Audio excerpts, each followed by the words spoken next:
Face ওয়াশটা আপনি almond fine করবেন, আর একবার সারা দিনে একবারের বেশি ফেস ওয়াশ দেবেন না। এটা এখন একবার করুন।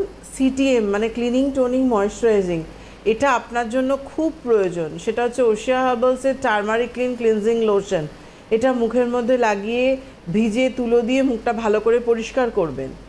আবার একটা ফ্রেশ ভালো তুলো নেবেন, তার মধ্যে টিটি ফ্রেশ ওনাটা টোনিং করবেন, স্প্রে করে নিয়ে চোখের এরিয়া ঠোঁটটা বাদ দিয়ে পুরো মুখে ড্যাপ করে করে লাগাবেন। এটা করে নেবেন। এরপরে টোনিং করে নেওয়ার পরেই কোকোহানি ময়েশ্চারাইজারটা একবারের জায়গায় দুবার পাম্প করে হাতে করে নিয়ে আগে প্রথমে এরকম স্কিনে ড্যাপ করবেন। এইখানে যে পোর্শনটা আপনার আপার লিপ লোয়ার লিপ ছাল উঠছে, ড্রাই হয়ে গেছে, এখানে ভালো করে কোকোহানি এরকম ড্যাপ করে করে দেবেন, দিয়ে এইভাবে ম্যাসাজ করবেন এই পোর্শনটা, এবং পুরো ফেসেও এটা ভালো করে ম্যাসাজ করবেন। এই যে ক্লিনিং টোনিং ময়েশ্চারাইজিংয়ের প্রসেসটা বললাম, এটা স্নান টান করে উঠে একবার সন্ধেবেলা দুবার করে করবেন। আর এর সাথে যেটা করবেন, কোকোহানিটা এছাড়াও সারা দিনে 3-4 বার ধরে, মানে যতবার আপনার মুখটা ড্রাই লাগবে ততবার কোকোহানিটা কিন্তু মুখে তো দেবেন। একবার ইউজ করলে এখানে একবার দেওয়ার পর সেকেন্ড টাইম শুধু আপার লিপ লোয়ার লিপটা আবার রিপিট দেবেন কোকোহানি। নিশ্চয়ই ক্লিয়ার হয়েছে কথাটা? প্রথমে মুখে কোকোহানি মাখলেন, মাখার পর কোকোহানি আবার এক ড্রপ পাম্প করে নিয়ে এখানটা ডট ডট করে দিয়ে এটা ম্যাসাজ করে নেবেন, এখানে ডাবল লেয়ার দেবেন কোকোহানি।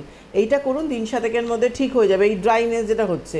ইভিনিং এইটা করে নেওয়ার পর, সিটিএমটা করে নেওয়ার পর আপনি এখন কোকো হোয়াইট ফেয়ারনেস ক্রিমটা মাখুন, আর রাত্রিবেলা আপনি ওশিয়ার এখন মেরি নাইট ক্রিমটা মাখুন। আর যেটা করবেন, ডিট্যান স্ক্রাবটা উইকে 3 দিন ফেস বডি পার্ট সব জায়গায় করবেন।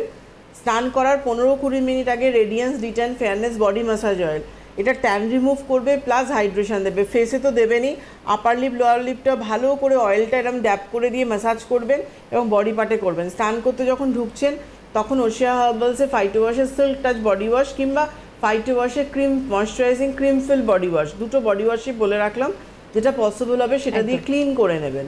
এটা করবেন। আর স্নান টান করে বেরিয়ে এসে ট্যান রিমুভের জন্য পাপায়া বডি বাটারটা খুব ভালো।